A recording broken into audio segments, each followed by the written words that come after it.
River Road, you got me running way back home. River Road, you got me running all night long. You got me singing some canal boat song. River Road, you got me running all night long.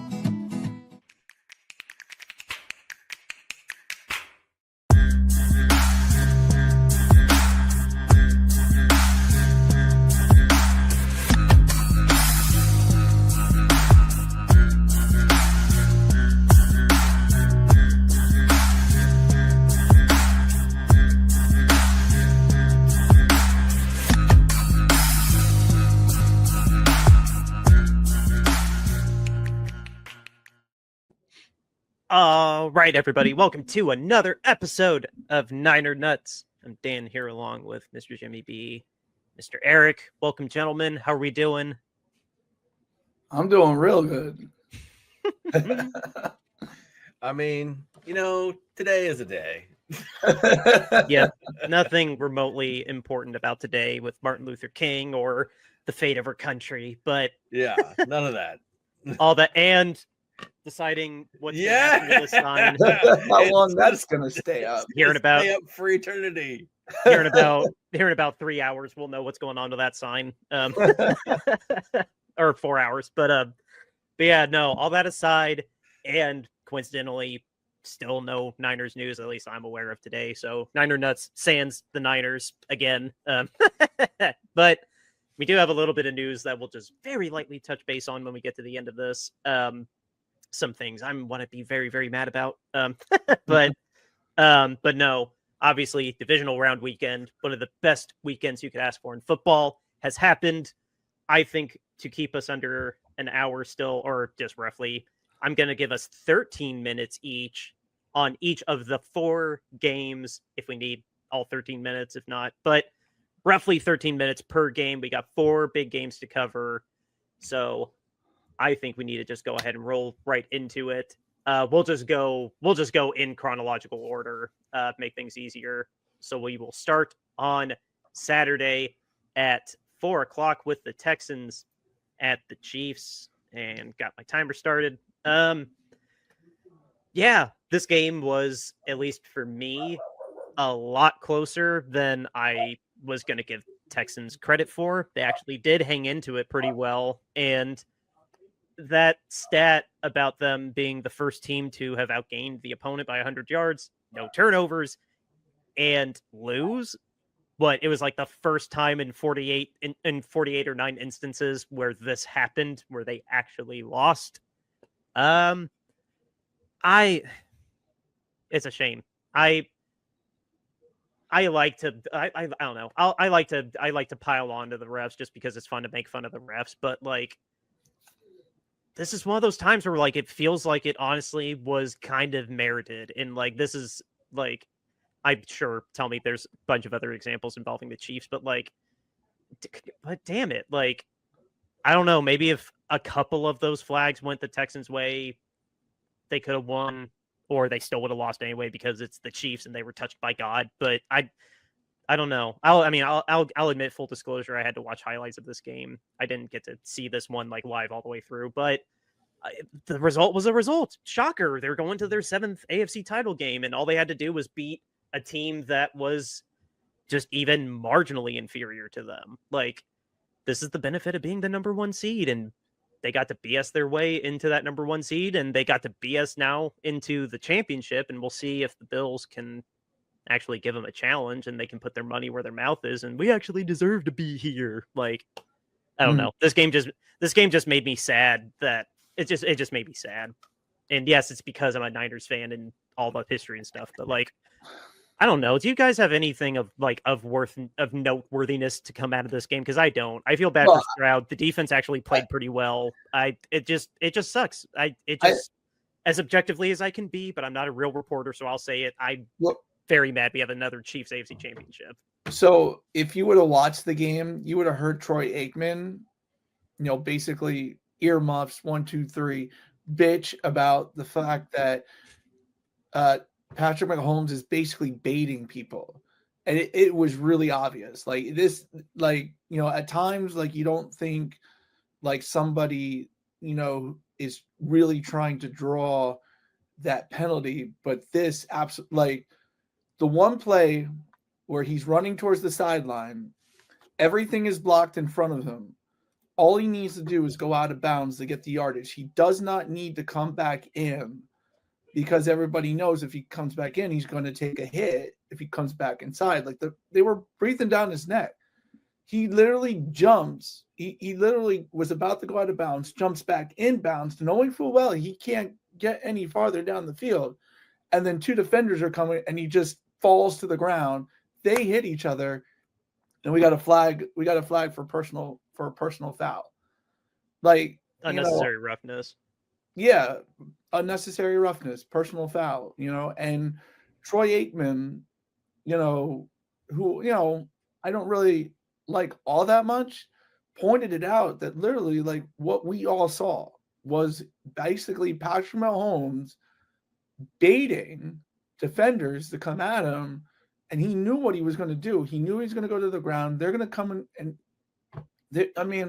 what do you want? I don't know what do you want a defender to do in that point, because he was literally doing it on purpose. Like when I saw it happening, I was like, there was no reason for him to cut back in because there was no room there. It was all blocked. And the only reason to do it, like it just seemed really, really obvious that that's what he was doing. Like he was really coming back in because he knew if he could get defenders to come at him and hit him while he was down or whatever, that he was going to get a penalty. And that's what happened. And, maybe it doesn't look, maybe he does it more often and this always happens, but this was the most blatant one that I've ever seen ever happen, and even Troy Aikman was saying the NFL's got to do something about that because he can't just bait people the way he's doing now. He did it again later in the game too. He was going towards the sidelines and there were two defenders there. And instead of just like running full speed out of bounds, he like slowed down basically and kind of like, gave you the impression that like, oh, maybe he was going to cut back inside. Maybe he wasn't. And then basically, the guy had to like shove him out of bounds. And then he went tumbling down out of bounds to try to draw the penalty. And Aikman called him out on that one again as well. So, it is something that this kind of leads into my point about this particular game and what I see the Chiefs do well and what they seem to do better than everybody else, which I'll harken back to the Patriots of Brady and Belichick because it's what they used to do better than everybody else as well, is they played situational football. You were simply not going to beat them at the minutia of the X's and the O's and what was going to happen on every down. Now, maybe they didn't execute, or maybe you just, flat out beat them on that particular play, but you were not going to outsmart them or outbeat them on the minutia of the execution of what needed to happen. And that was what I saw in this game in particular. And that's what Patrick Mahomes is doing on all of these plays. He's taking advantage of the rules. He's taking advantage of what's being given to him, and he's executing that and getting yards for his team. Is it wrong? Not technically. Is it kind of cheesy and a little bit crappy? Sure, but it's not wrong. So, again, I just consider it as like knowing how to execute, right? You don't do it every single time, but when you need that little bit of extra juice, you know what you need to do, and he does it. And so, there were a number of times in that game where the Texans took a stupid penalty, or the Texans made a misalignment, or the Texans false started, or the Texans, just did something to hurt themselves. And the Chiefs just never, ever, ever seem to do that. They just never seem to hurt themselves. They always execute. They always are on point. They always do things the Chief way, we'll say. And it shows on the field, and it shows in the final product. And it shows with the results, and they win. They win a lot of these really crappy, scrappy sort of one-score games. I think, does this technically count as a one-score game too, I think? Oh, no, it's 9 points. So, no, this blows their streak of 1 point or one-score victories. But, it's just what they end up doing all the time is executing at such a high level that you have to play a flawless and perfect game on the opposite side to be able to counteract all that. And there aren't very many teams that can do that. And the Texans weren't ready. The Texans aren't there yet. They're not at that level yet. Maybe they'll get there. I don't know. But the Chiefs are, and that's why they're in the championship round again.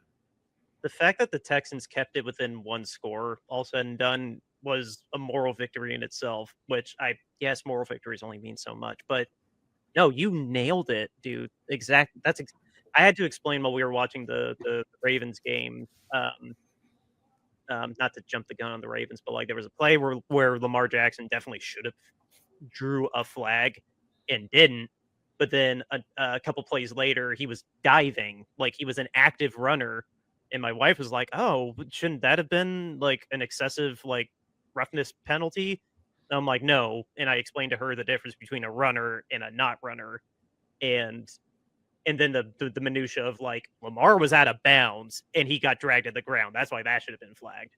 But to your point, the situational football, it's to master being able to read the situation. Literally no team is doing that better right now than the Chiefs. They know exactly like, all right, we need to have a miracle offsides happen here. Because we cannot beat you strictly on the X's and O's. Patrick, you need to make them think that you're going to be an active runner and then act your ass off that you weren't and you got hurt. And it's legal. What they're doing is legal, and it's an element of the game that sucks for everybody else that we have to deal with that and not just beat you in the X's and O's, because that's already hard enough with the way that Andy Reid and his crew just they're already so good at that, and now that they can master the situational football too, just it sucks for all of us. That's why they're on the precipice of a three-peat, and that's what's so aggravating about them. Yeah, and I mean, it's what makes Kelsey so good, right? I mean, if you watch Kelsey play football, like he's not particularly great. He's not overly fast. He doesn't block particularly well. Like if you watched him on a bunch of running plays and stuff, he just runs through the same hole that the running back is going to go through. He doesn't actually hit anybody. He just runs through the same hole. He brags that he doesn't follow the playbook. He literally just sees where there's a gap like in zone and just sits there and just waves his hands. Yeah, he just plays situational football. He just understands the game. He understands the situation. He understands where to be on the field, and he goes and he gets there. I mean, that's just what he does. It's just another element of the game. And I mean, credit that Chiefs defense. The Chiefs defense, I mean, James, your team's defense is very, very, very good. The Chiefs defense is also very, very, very, very good. I don't like Spagnuolo as a head coach by any stretch of the imagination, and I hope that teams don't see what he's done over this last stretch of 3, 4, 5 years, whatever it is, and think that he's ready for another head coaching job again, because he was terrible as a head coach, but he is one heck of a defensive coordinator, and he does an amazing job as a DC, and he has that defense playing at just an amazing level right now, and they take it to everyone. They get sacks when they need to get them. They make plays on the back end when they need to, and it's just everybody's functioning at a super high level.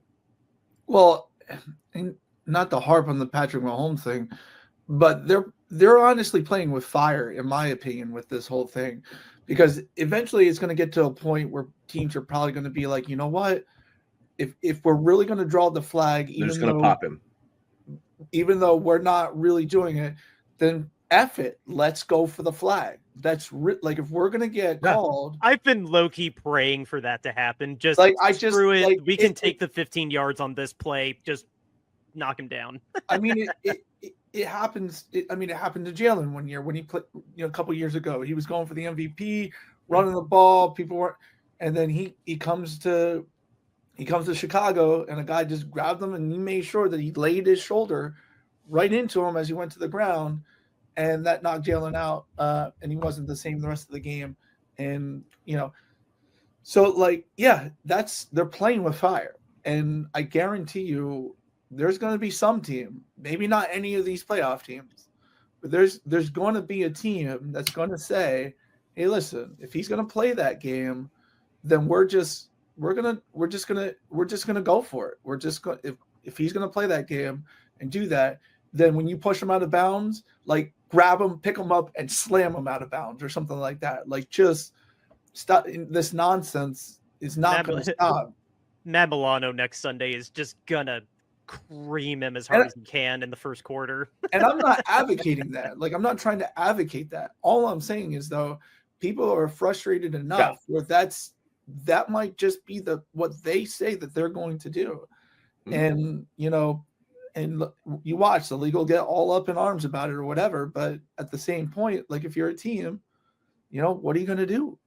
If you keep so might as well go for it, right? That's probably, I'm sure there's some team out there that will say that and get them knocked out for sure. I just wish we dealt away with all this nonsense about when did he start his slide? Was he in the process of a slide? Whatever. If he was actively sliding, his butt was on the ground, then fine. You can't touch him. But this whole he started the process of his slide, so now you can't hit him, or the fact that his head was up here and now all of a sudden within a split second now his head's down here. I don't know what you're supposed to Jimmy's point. I don't know what you're supposed to do as a defender in that situation. So I mean, I'd really like to see the league sort of clean that up a little bit and just be if you're a quarterback and you're running and you slide, as soon as your hip hits the ground, now you're protected. Prior to that, you're unprotected. You're a runner. People can hit you. Too bad says that. If you're not literally doing fetal crawled up in a ball as fast as you can, then I'm with you. A runner's a runner. Clock that guy. Same with Purdy. If someone clocks Purdy because he got too aggressive thinking he could get the first down, I mean, it would suck, but it's fair. Yeah, because the point of the quarterback sliding is supposed to be that they're supposed to slide before the contact. It isn't supposed to be that they can run as far as humanly possible and then, just be whoop, I threw my feet out at the last possible second, so now you can't hit me. The idea was supposed to be that you're supposed to run and then slide, and now you're down, where you slid it. I also don't like the whole rule that you're down where you started the slide, as opposed to again, I think it should be where your hip hits the ground, not where you started the slide. There's way too much interpretation of I'll go on a whole rant about that if I get started, but there's way too much interpretation of where was the ball in space and time when things happen in the NFL. The ball should be where the ball is in football. James, your rebuttal, then we have to go to the next game. So we're going to lead into the next game. There was a call that should have happened for Jared Goff. The replay person in the booth was yeah, that should have been a penalty because the quarterback's defenseless. Where's the effing flag on that? If this is going to be the league that we're in, we need to be consistent. Yeah. No? Yeah. We just need to be consistent. And so, but yeah, I mean, with this, the Chiefs are the Chiefs, and they can get away with games like this. I'm sort of glad that Patrick Mahomes didn't throw for 200 yards because that would have made you guys really mad because I convinced you to go to 225. so yes. So when I looked at the final passing number, it was he didn't hit 200 either. So at least I'm off the hook because I pushed for 225. The one guy that actually went over instead of under ruined my ticket, but we can just, that was aggravating. Anyway, we need to Stafford. But anyway, on to the next game. Like you were alluding to, the Commies going to Detroit, pulling off the upset of the weekend. I would argue the upset of the weekend. Dude, Eric, you called it. You were blowing up our group chat. You were Nostradamus on this one. You called it. I had a feeling that, I thought about it after we tapped. I was like, you know what? We kept it I may have said it on mic too, but we kept it really close with the Commander or with the Lions. That secondary is not equipped if the offense is strong enough to make it a shootout and they make a stand. And you were right. And all they did was score 28 points in the second quarter. And just an absolute madness. I did have to drive in a little bit of the second quarter. So like I left and it was I can't math right, but like just in the 10 minutes it took me to drive, I missed 2 touchdowns, including the Jameson Williams rush touchdown, which made me mad. It counted as a rush instead of a pass, but whatever. Because I told you he was going to get one breakout play, and I was wrong. It was a rushing play. But yeah, dude, you want to talk about situational football? Like the Commanders did their homework. They knew they were playing with house money, and if we're going to go down, we're going to go down swinging. And look at where they are. They're in the NFC Championship game. No one took Dan Quinn seriously. No one took Kingsbury seriously. No one took a rookie seriously. And the Lions the floor finally fell out. I didn't want it to fall. I didn't want it to happen now. I didn't want it to happen the rest of the year now there at this point, but it finally caught up to them, and it sucks because I love Campbell, but yeah, that's what happened. They couldn't keep up in a shootout, just like you said. And massive kudos to the Commanders, but I don't know. My heart aches for Detroit because they technically now did worse than they did last year. Yeah. When Dan Snyder took over the team, it was like the Berlin Wall falling because we all thought communism was going to go away. We wouldn't have commies anymore, whatever. What did we find out? For like about 30 years, they were slowly building up again.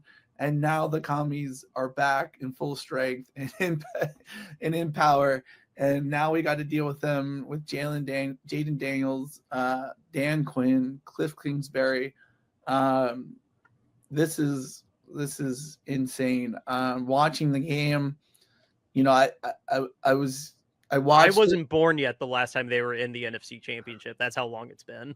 Yeah, and like to do this in a 2-year turnaround, especially like with Dan Quinn being, after the sale of the team, where is this going? What direction are they going to go in? Well, they hit a home run with GM, they hit a home run with coach, they hit a home run with quarterback. Adam Peters, a protege of John Lynch. Niners connection. There we go. Yeah, and they hit a home run with their offensive coordinator. Everybody thought Kingsbury was probably not. He was one of the people who had wasted a lot of talent in his life. Well, he's really not wasting the talent that he has in Jaden Daniels and that offense. They are really clicking. They are putting up points. And yeah, you're right. Eric said Nostradamus, don't get in a shootout because if you get in a shootout with the Commanders, if they have this case, they really ran away with it. But, if you get in a shootout, then it's going to be whoever has the ball last. And if the Commanders have the ball last, that's it, game over. And so you really need to shut their offense down from the beginning and keep consistent with that. Otherwise, if it starts going haymaker to haymaker, you got the Commanders have a really good shot to win. But shout out to that defense too, creating 4 interceptions, 3 on Goff, a fumble by Goff too, and that Jameson Williams pick that was just the worst pass of the whole game. Yeah. Anyway, Eric, yes, Yeah. now you can talk. No, that's okay. I mean, one of the things that we talked about on the last pod was, you couldn't let the Commanders get off to an early start, right? You couldn't let them get a lead, and then you couldn't be in a shootout with them. And that was exactly the 2 things that happened to the Lions in this particular game, and that's why they're going home. We talked about how the Lions defense has not been good sans the Vikings game for the last 5 weeks. They've been giving up points after points after points after points, and they've just been lucky enough and fortunate enough to outscore everybody. Dan, you alluded to it just a little bit ago. Like the Niners kept up with them, score for score for score for the most part. Purdy threw a bad pick with a few minutes remaining in that particular game that sort of flipped the field and turned the tide a little bit. But otherwise, it was score for score for score for score in that particular game. I mean, it was a shootout. And that's how all of the Lions games have been for the last 5-6 weeks.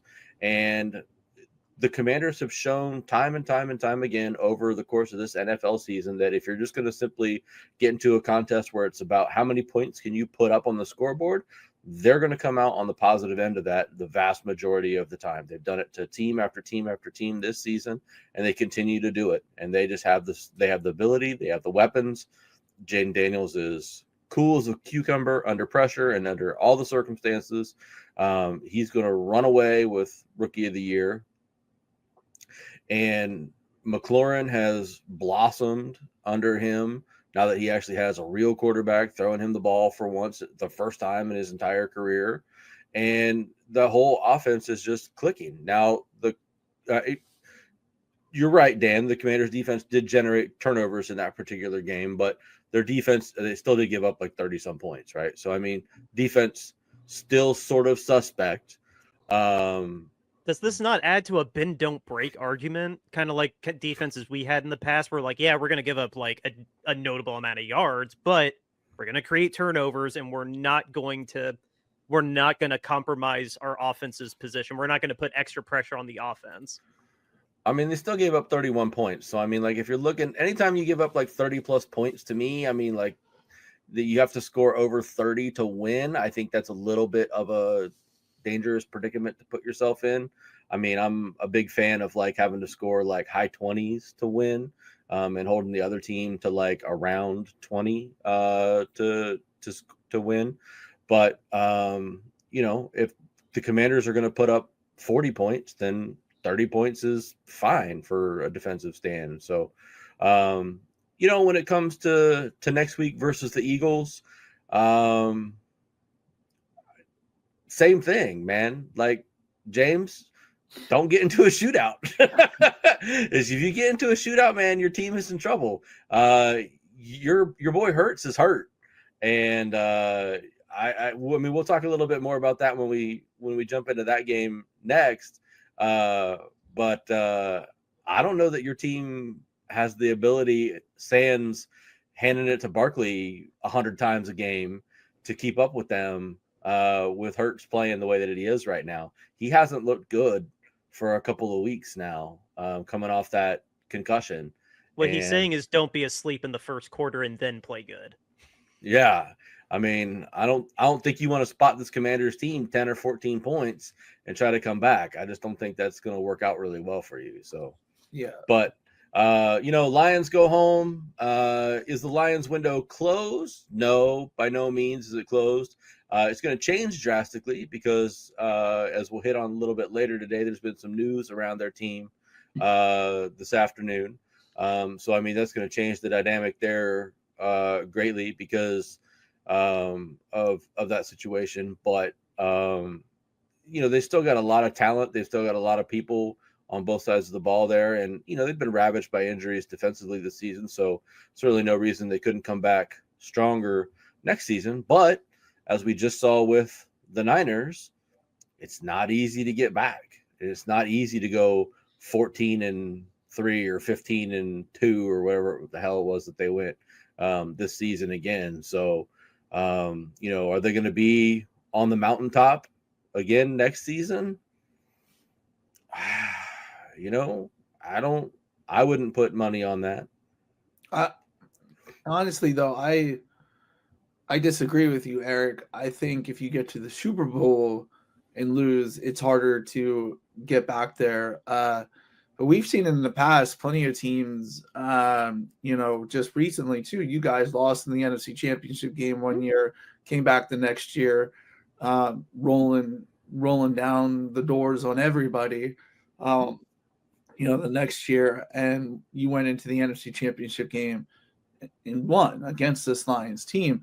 So, and, you know, the Lions, I think as long as Dan Campbell's there and they get competent quarterback play, I think, you know, with the weapons that they have in Gibbs, Williams, Amon-Ra Brown, you know, they're going to keep going. You know, once they get their players healthy on defense and Hutchinson comes back, you know, I think they got a good team there. And, you know, I think they could definitely, I would put them probably as one of the favorites to at least get to the NFC Championship game next year. I don't think this loss is going to cripple them and make it harder for them to get back to this position. I think it would actually, since they didn't actually make the Super Bowl, it'll keep the engine roaring, and they know they can get there. They just had a lot of injuries to the secondary and the defense, and so like when they get their people back, and stuff like that, they're just going to be that much more ready to hit the ground running and come out like they did this year. And if taking it back all the way to the Eagles made 4 straight NFC Championship games before they finally won one. And when they won one, they didn't really do great the next season. But yeah, at that point, and even with Mahomes too, how many times did Mahomes have to go through Brady, all those years when he was coming up? I mean, so I don't think this will stop the Lions train and prevent them from getting back to the NFC Championship next year. I think with the fact that they'll have some coming back, they'll probably make some moves in free agency. The only question is, and we'll get to it, is who's going to be the offensive coordinator. Yeah, I mean, I was trying to not spoiler alert that for our news segment, but I guess I was looking at it from they've been sort of here at the top for 2 years in a row right now, and sustaining that for 3 straight years to me just feels like it's really, really, really hard, especially with how well the teams in the NFC, at the top at least, stack up, right? And with that change at offensive coordinator, I don't like when you change an offensive scheme like that, because they've really found all of the success under Ben Johnson's scheme. And so I'm just very leery of what are they going to bring in, and what is that talent going to change into? What is that going to morph into? How are all the players going to adjust? Are they still going to use Gibbs and Montgomery interchangeably? Or are they just going to rely on Gibbs? Or are they just going to rely on Montgomery? Are they still going to have the flash and the splash that they have under Ben Johnson? Or are they going to dial all that back and they're just going to try to ground and pound people into the dirt now? I mean, there's just so many variables that kind of go into that I'm not saying that they're still not going to be good. I'm just saying that I'm lowering my expectations. I don't see them being a 15-14 win team next season. I see them being more of a 11-ish win team next season. Still good, still capable of being whatever in the playoffs, but just not being this dominant force that they were this year. It's not impossible, as we've seen, but it is very hard. It just depends. It'll, for me, and then we need to go to the next game. It depends on. It just depends on how that GM maneuvers, seeing the personnel that he needs to bring in versus what he can retain, and then if Dan Campbell can click with his new coordinators, because they're both. We already know one's gone. The other one's, it's just inevitable he's going to be gone. So if he can maintain that chemistry and that motivation with the new coordinators, and if that GM can keep being a good GM, really, that's at least to me what it boils down to. Sorry, go ahead, Dan, finish.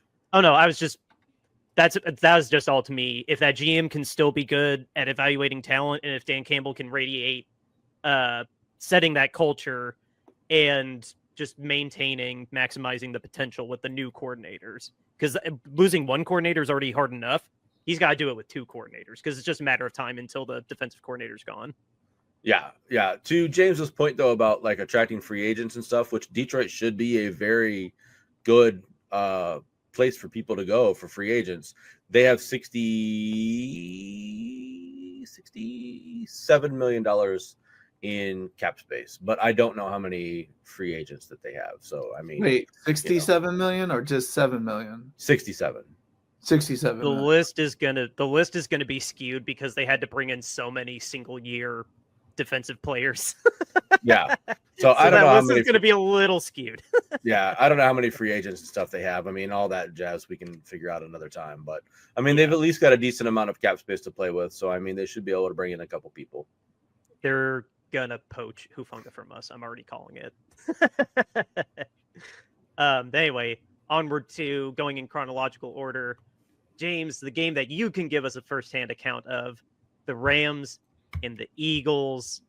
I'm gonna set the timer now, but I'll let you go ahead and set the tone for us, dude. What was that like being there, and just what was it like seeing? Well, first did the Eagles pretty much hold their own despite the score being as close as it was?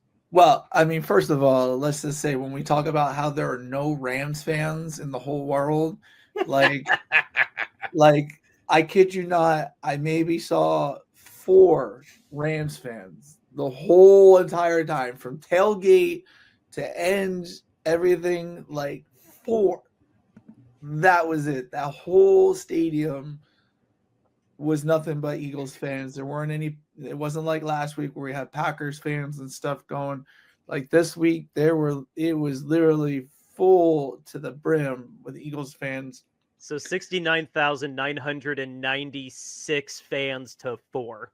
Yeah, pretty much. And that, I mean, it was just, it was just a lot of people, and I know the players don't like playing in snow and things like that, but I like being out in the cold, in the winter elements, watching a football game, and especially in the playoffs, especially like this game, because like this was such, like, from an outsider's perspective, this was really like a really good game. And the fact that, like, It was a very good game.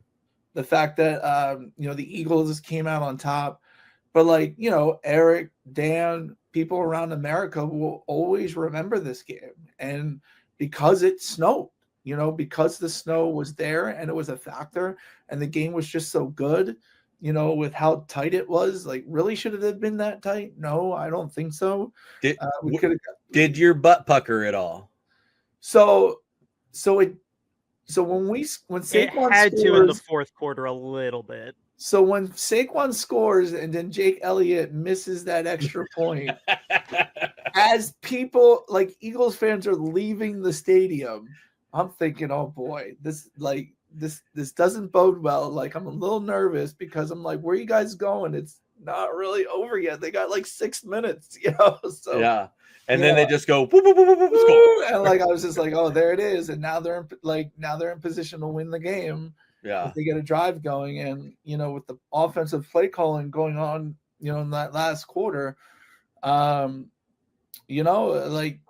they really, I mean, they almost blew it.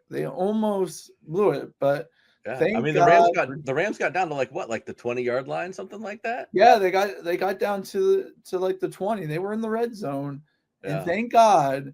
Jalen Carter, baby. Whole league said no to Jalen Carter. We're not going to draft him in the first couple of picks. We're going to let the Eagles get him and have them be his problem. Well, I'll tell you what, since he's been here, haven't had a problem with him other than maybe, smacking a little people around or whatever. Like, whatever. That's okay. We like that attitude in Philly, He hasn't been implied in a fatal car crash yet. No, has not. He's, and like, that dude is just a beast, man. He was a wrecking crew all day. He Sunday. was. I mean, we talk about, like, players who just have it, and like you're talking about, like, this guy's career, the trajectory it's on. You're talking about inner circle Hall of Famer with his talent, the hard work he puts in. It's only his second year, and already he's making impactful plays in the playoffs, to where he's just wrecking games. He caused the fumble. He recovered a fumble. He got a sack, in the last minutes of the game, and then they come right back and he gets pressure in the face again to where Stafford has to throw it quicker, and he can't get the proper amount on the throw. That's something like, in previous years, I feel like, our defense has been, like last year, I think, no, we had Hassan Reddick last year, but when we had Hassan Reddick, like, Hassan Reddick was the closer, right? We had that guy who, when the chips were all on the table, could come in and get a sack or get pressure on the quarterback when you needed it. And that previous 2 years, it was Hassan Reddick. Now it's Jalen Carter. It's Nolan Smith. These guys, they're wrecking crews, man. And oh my gosh, and Jalix Hunt had a sack this game too. Ojamo had a sack this game too. So the fact that, like, everybody's getting in on this on defense is really, really good. But yeah, I mean, it was tighter than it should have been. You had a bit of an issue defending their front seven too. I saw a handful of times. Jared Vert, or they got I 7 forgot his sacks.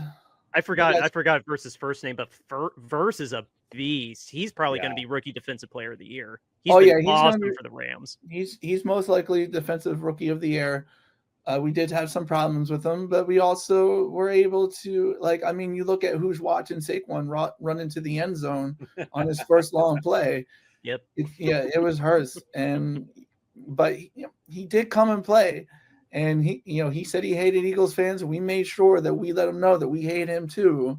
That was no problem. Like, we were all making fun of him as Saquon's waving bye to him onto the end zone. So, I mean, but this was like electric. This is, just going to that stadium in the snow, just having him be a part of it and watching them come away in an epic game, classic game, a one that we'll all remember. And I can sit here and say I was there. I can literally say I was at one of probably the greatest divisional round games in the history of football. I was there. I watched the Eagles win. I brought them good luck. It's just, I mean, yeah, it's awesome. I really can't say, much more about that. So. Yeah, I mean, the only two things that I'll add to that are Saquon has been such an amazing signing for your franchise. I mean, he literally is taking this moment and running with it, pun intended. I mean, best free agent signing for the Eagles ever. Like that, just without it. Probably, yeah. I mean, I don't know who you would have signed better than that. The only. I guess Mike Vick for like that one season. Terrell Owens. T.O. You could argue T.O. was the best free agent signing in the history of the Eagles because of how dominant we were when he came to the team. But like we've seen this. But I'd counter that Barkley has made your team just as dominant. I mean, every time he touches the ball, it's possible he's taking it to the house. I mean, every single time. Well, yeah, and even if you don't win the Super Bowl, the fact you got to the Super Bowl, literally riding his back, like, should be over T.O. as the best. I agree with Eric. Oh yeah, I am saying he is better than T.O. for sure, because T.O. didn't, catch for 2,000 yards. No. We won both. We won both the wild card round. We won the divisional round, and we won the NFC Championship game without T.O. because he was injured. Yeah. So obviously, like, we really needed Saquon Barkley to have a big game in this game, and he did. He absolutely did. Two big runs. I think he had like 7.9 yards per carry. Like, I mean, he's just otherworldly. We have never signed anybody as a free agent that has brought so much to this offense. Three down back. You can put him in any down, and he's contributing, whether he's running, whether he's catching, or whether he's blocking the blitz. Like, Saquon Barkley has really made this team, you look at what was last year into this year, like, it's just, they're so together. And Saquon. Does it feel good knowing that he is going to get Offensive Player of the Year over Derrick Henry? Well, I mean, he obviously should, and he will, because he ran for more yards. Yeah. But I mean, there's even a case to be made. I mean, we were all chanting it after that second touchdown. The whole stadium was chanting MVP. Oh yeah. And so, I mean, just the season that he's had this year. I mean, we have never. Lamar. Well, there's Lamar, but he could split it. Who knows? Well, I'm saying he's further than Lamar. Yeah, he's further than Lamar. And, I mean, we just, like, in Philadelphia, honestly, we have never really had the athlete as far as football. Like, the guy, we've had MVP type of seasons, but this is just historic. I mean, it literally is historic. Like, you could look at the season that we had T.O. It was only historic in the Eagles sense of the word. When we had Carson Wentz, It was historic in the Eagles sense of the word. But this, I mean, what this guy is doing, he could end up being the all-time rushing leader from beginning of the season all the way to the end of the Super Bowl, and and have that for himself. Because you could talk about the record in season all you want, but if this guy walks away with more yards than Terrell Davis, I mean, with this one season and some of this other season, like we're talking about a Hall of Fame career, right? Like just right in this season, We're at the 2-minute warning, just a heads up. And I want to and I'm saying that just because I want to ask this question and see if we're all on the same page on here, because I feel very strongly about this. Out of the 4 teams that are left, are the Eagles the most complete team? I would, without question, say the Eagles are the most complete team. Ooh. I mean, Bills, Chiefs, Commanders, Eagles. I truly believe that the Eagles are the most complete team. I mean, with the way not discounting that BS mastery of situational football that the Chiefs have. Well, the only thing that concerns me is the Eagles' passing game. Like the passing game has been pretty pedestrian. Yeah, it's pedestrian at best these last 2 games. And I don't think it's all on Jalen. You look at like yesterday's game, 3 drop passes. If those receivers catch those passes, we're talking about Jalen has over 300 total yards, maybe. So I think like the passing game they're just not there yet. Could they get it together? Especially like in a dome, could it finally awaken? It can awaken at any time. We all know that. Like at any time, their passing game can awaken and they can just throw the ball and they don't have to run it with Barkley. We know that, but just recently, like it just hasn't looked like what it could be and what we know it can be. How hurt is Hurts, do you think? I think he looked pretty hurt. He looked pretty hurt, but I think he's going to play. Like they put a break on it. He's going to play. I mean, there's no doubt about that. I mean, he's not skipping the NFC Championship at home. No. Yeah, I think unless he simply can't walk. Yeah, but I think maybe 80%. I think he's playing at like he'll play at after that. So yeah. What's the medicine they inject in people? Methazone, or what's the most non-lethal dose of this that we can put into him? How much fentanyl can you put in a person? He didn't look. I mean, I haven't watched that whole game. He did not. Once he got hurt, and the announcers kept talking about it and bringing it up, and rightfully so. He did not look the same after that injury. The rest of the game. I mean, he didn't run, he didn't scramble. I mean, he did do a couple little rollouts here and there, but it just didn't look the same. Yeah. So I hope he's better for you. You need your team at full juice to hang with the Commanders. Yeah. You don't sleep on them. Do not sleep on them. Well, we already know not to sleep on them. We lost to him already right. this year. We lost to him once, and so we know, and the offense knows that they have to be better when we get a turnover. Like coming away with, I mean, you look at, we ended up with 2 or 3 turnovers and ended up only getting like 6 or 9 points out of it. The offense has got to do a better job of capitalizing on those things. And, there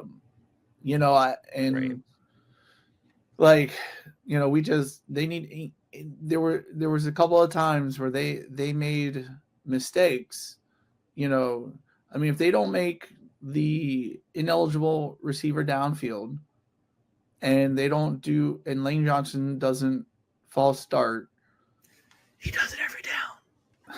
Everybody else. No. Yeah, but true. Honestly, like, is it me or can an offensive lineman can get reset just like a defensive lineman can? Because if you look at that play, he flinched, but he came back. There was like a whole second, and then they hiked the ball. No, offensive lineman. So, I mean, it's a if you're not doing this, you gotta stay still.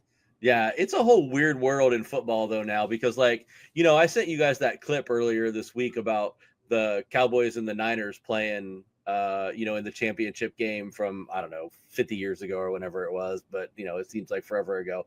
And if you watch, man, I mean, like, nobody is moving pre-snap, just like nobody is moving at all. And now when you watch a football game, you got guys, they stand up, they look around, they point, they sit back down, they do this. I mean, like, offensive linemen do all sorts of stuff pre-snap now that they were never, ever allowed to do back in the day, but you still can't, like, basically move your feet is the general gist, or rock back or any of that stuff. So as like an offensive lineman, like, you can't really move. Yeah. But there are I some thought times they- that you can stand I up thought- for some reason. Like, I don't I would've understand the thought, gist like of a that. couple like maybe about 10 years ago, they implemented a rule because a defensive player can reset. Yeah. Like if a defensive can player jump and crosses come the back. line, he can come back, and if the offensive line hasn't hiked the ball or moved, he can come and reset, and no harm, no foul. So why this isn't afforded for an offensive lineman? Because he literally he moves. Don't get me wrong, he moves, but he comes back and sets. The whistle isn't blown yet. They hiked the ball. Like, he came back, he set. There was at least a second, where it was like he came back and he was back in position. Maybe he technically went in motion. There you go. Number 65 is actually eligible. Yeah. But I mean, finish your thought, and then we need to talk about the last game. but the Eagles need to do better at getting points off of turnovers. That definitely is true. Yeah. Very. All right. We have just enough time left to talk about the marquee game of Sunday, the Ravens going to the Bills.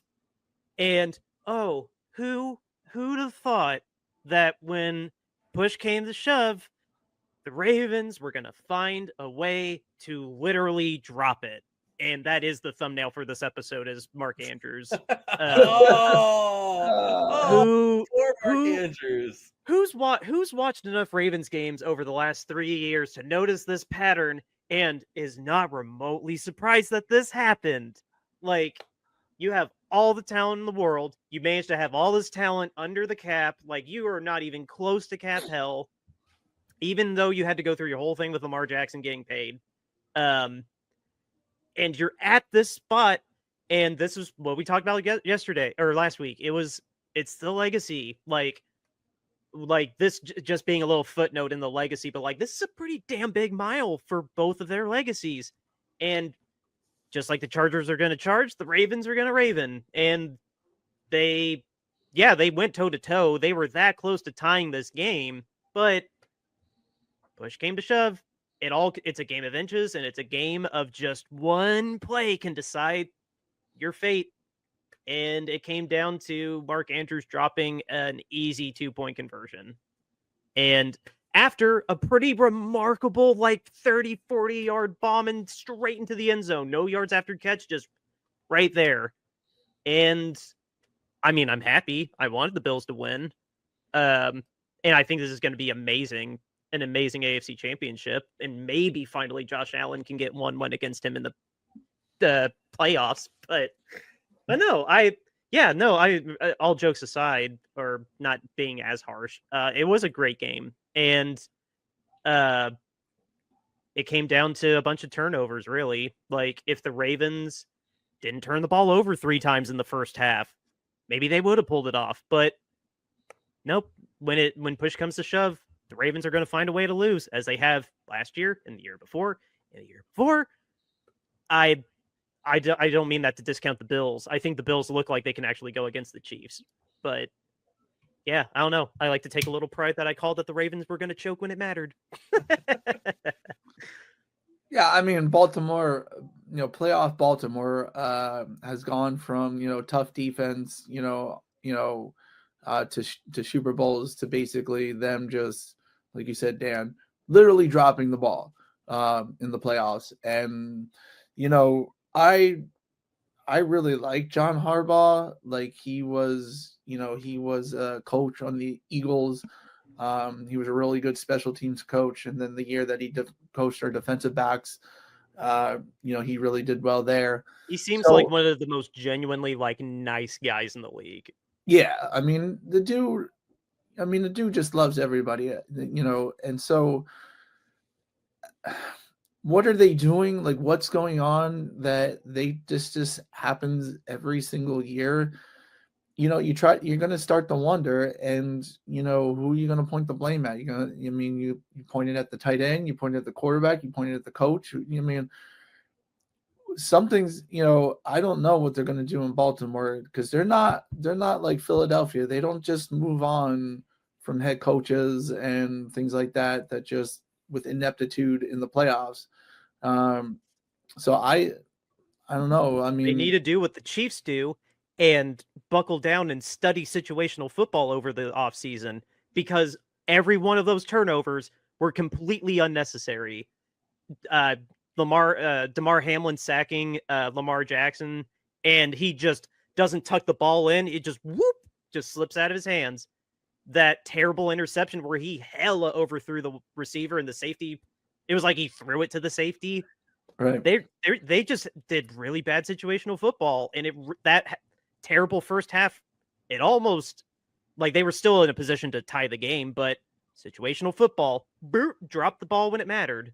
It sucks to be a Ravens fan. Like, I know one Ravens fan, I'm not going to say their name, but my heart only goes out to you so much. Well, listen, Bill, Ravens fan. I have no idea if his name is Bill or not, but it's really funny if it is. No. But I'd be writing down a censor note if you actually got it right. You know what is funny? Shelley, to create a monster is like, oh, we'll bring the dead back to life. And Bram Stoker, he makes this blood-sucking, villain. And Edgar Allan Poe is like, oh no, a bird, So, Yeah. so maybe the Ravens need to be scarier somehow, some way. Yeah, I mean, I guess my takeaway on this game is that, like, Lamar did have the 2 turnovers, which was the first game this season, I think, that he had 2 turnovers in. But I mean, it wasn't all on him for once. He didn't drop that pass at the end. In fact, he made the right play, made the right read, and by all accounts threw a pretty decent ball. I mean, it was a very catchable play. I mean, Andrew should have made that catch.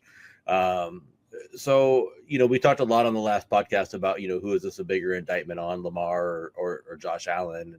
I mean, I guess if you look at it just objectively, I mean, I would say Lamar comes away from this one pretty unscathed for the most part. I mean, maybe he takes a little bit of a knock for still not doing more or somehow lifting the team up higher and getting them over the hump better or whatever in that regard. But he didn't play poorly in this particular game overall like he had in past playoff performances. So, I mean, you at least have that going for him. Josh Allen. Hang that banner. I played a little bit better.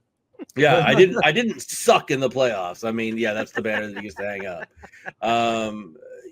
But Josh Allen continues to play at a really high level this season. I mean, that's kind of where we are with things. When you look back at the quarterbacks that remain in the playoffs, I mean, if I had to say who has the worst quarterback left in the playoffs, it's probably, and don't take this the wrong way, James, but it's probably your guy.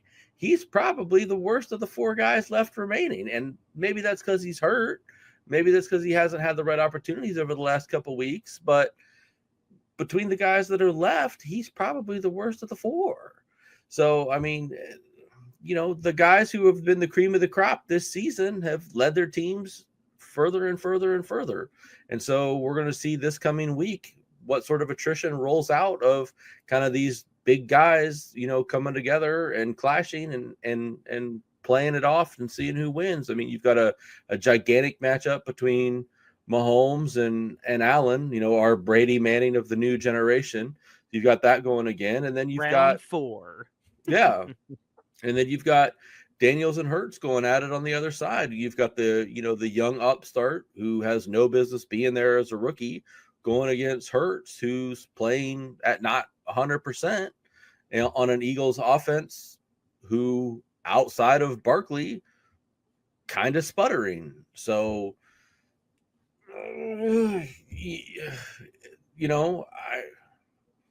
I don't know what to expect from either of these games in particular. I would like to see the Eagles win because we're an Eagles podcast for the meantime. Thank you, Eric. Thank you for saying that. Yeah. I want an Eagles-Bills Super Bowl. Now that we know who the 4 teams are, I would like to see it be an Eagles-Bills Super Bowl. I think that'd be awesome. Yeah, I mean that would make for a good Super Bowl. I'm worried about your game though, James. I'm worried. I mean, I don't go into your game with a ton of confidence, unfortunately. Well, I mean, either way, history's going to happen. If Jaden Daniels wins, he'll be the first rookie quarterback to make the Super Bowl. Yeah. If Jalen Hurts wins, he'll be the first quarterback to come back to the Super Bowl after losing his first since like 1995 or something like that. Oh yeah, I think it's even further than that, but yeah, you're right. Yeah. Yeah. So yeah, I mean, History is happening no matter what. History is happening no matter what in this game.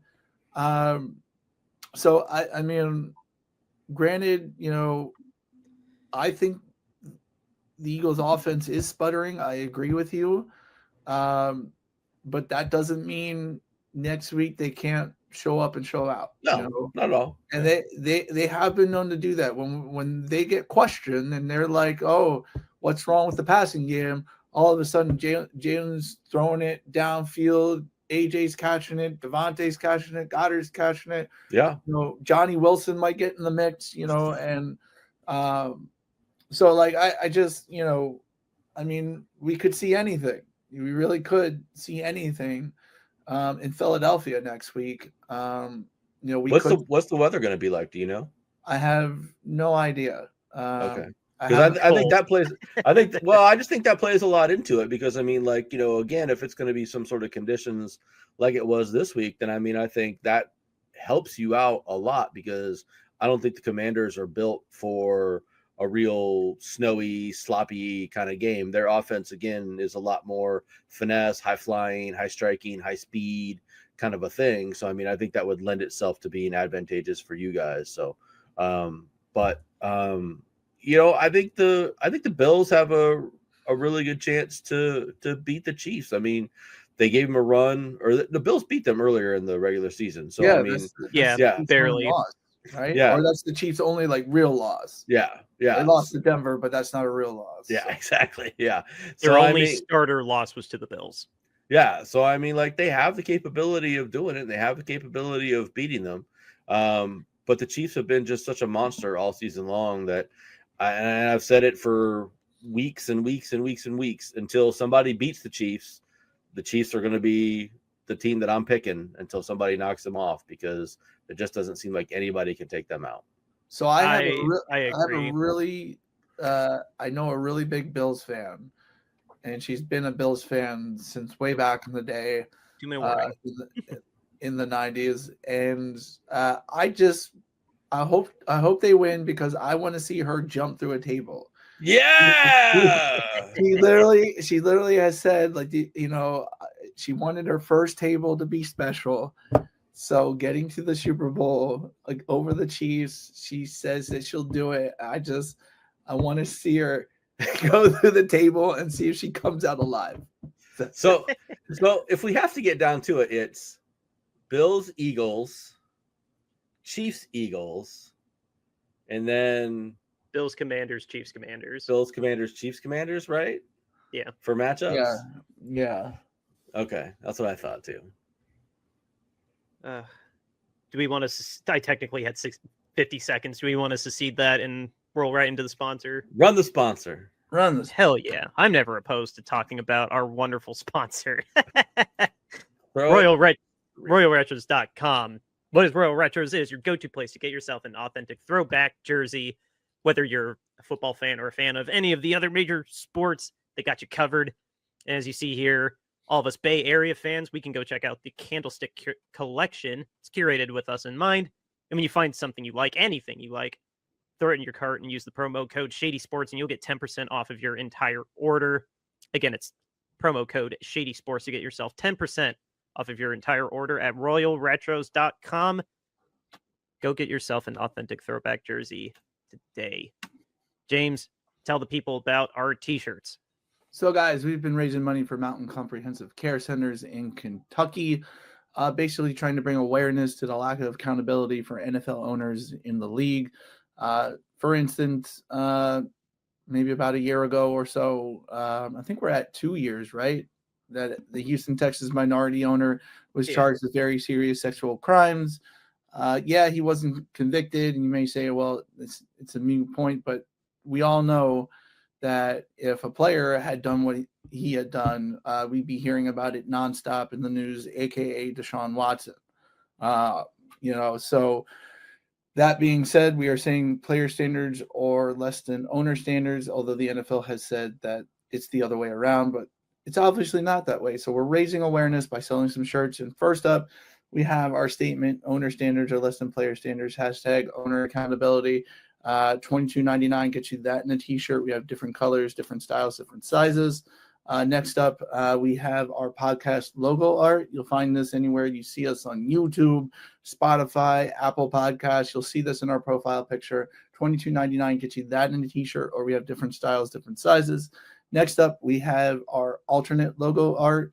$22.99 gets you that in a t-shirt. We have different colors, different sizes, and different styles of that.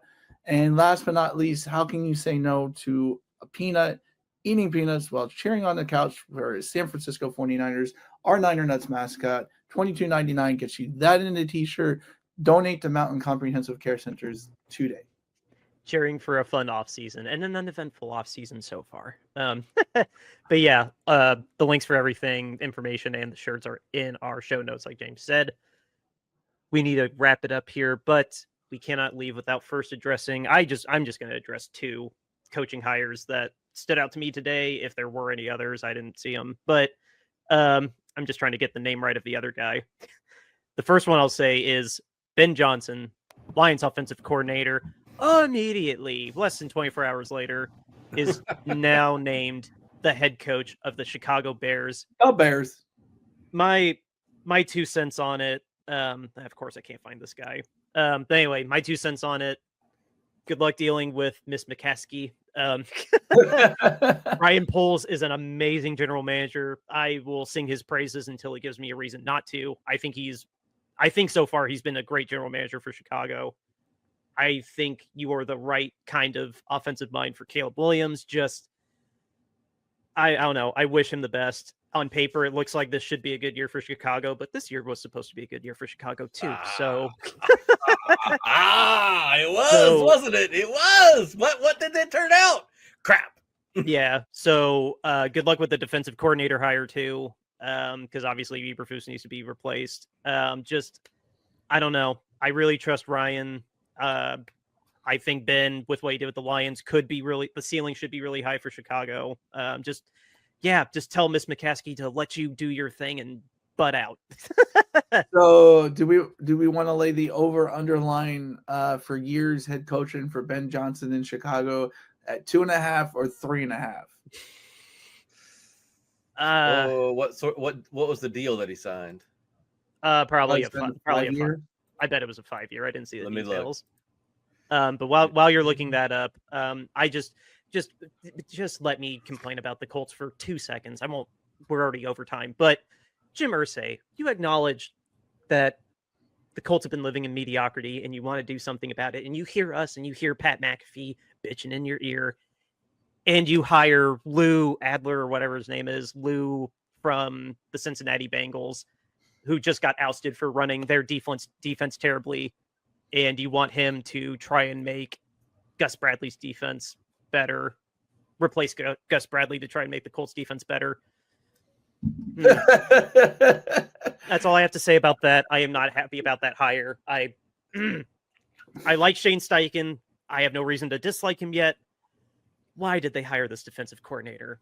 Nothing made me want to flip my table harder than seeing that right after the Ben Johnson news too. Literally 60 seconds after I saw Ben Johnson was hired, I saw that news, and that made me very mad. Anyway, what Eric, did you find what you were looking for? No, it doesn't say what his contract terms were. You know what? If you give me 2.5, I'll take the over. If you give me 3.5, I'll probably still take the over. I don't think they're going to fire him. You don't think they'll fire him after 3 years? No, I don't. I don't. I think they'll give him at least 4. Yeah, I think he'll get at least 4 years. My God, Eberflus got 3. Yeah. And Eberflus Yeah. was terrible. I So- know. I'll take the over if you're saying 2 also. So unless Ben Johnson is just the worst offensive coach or worst head coach of, even if he's still a terrible head coach, he's going to get at least 2 years, and You he'll get probably 2 years, stumble that's into what it. I'm saying. Like, He'll get at least 3. He'll get but at least 3, probably you're 4. saying he'll go even 4 because you're betting the over on 3.5. He's going to get at least 4. He's going to get this year as just a wash year. It's not going to matter, and then he'll get at least 3 more after that. I'm going to say that. If things go how things have gone in Chicago, all next year, all the year after, and then fired right before Halloween of year 3. That's how it'll go. Honestly, like if we look at the last time they hired an offensive coordinator as their coach, it was Nagy, right? And like, he actually turned them around in year 1, and everybody was all hopeful like this was going to be the guy, and then he ended up getting ousted 2 years later. So then the greatest Spanish language call ever with the double doink, the no senor, no senor, no senor. Ricky Ricardo is the best Spanish announcer in the NFL, hands down. So, but I mean, my statement on Ben Johnson still stands the same. That Bears team has bad culture. Their culture, the way that the players conduct themselves, the way that team is constructed, or not constructed, but the way that the team sort of just handles themselves, carries themselves, is really poor. So he has his work cut out for him. If he doesn't come in there and straighten that team out and ship some of those guys out who are bad for the team, regardless of whether they're good players or not, he's going to have his work cut out for him. And I just don't know if he's the right personality for that. I would have thought that a guy like a Pete Carroll or a Mike Vrabel or somebody like that, who's a real kind of no crap taking kind of coach, would have been better for that particular team, but we'll see how it goes. I agree with you, Dan, on your defensive coach hiring. That was really stupid, but the Colts do Colts things, and that's what they do. Yeah. Yep. And I think with that, we got to get out of here. We'll be back on Friday. James? Outro music, River Road, Justin Youth. We'll see you on Friday. Later, y'all.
River Road, you got me running way back home. River Road, you got me running all night long.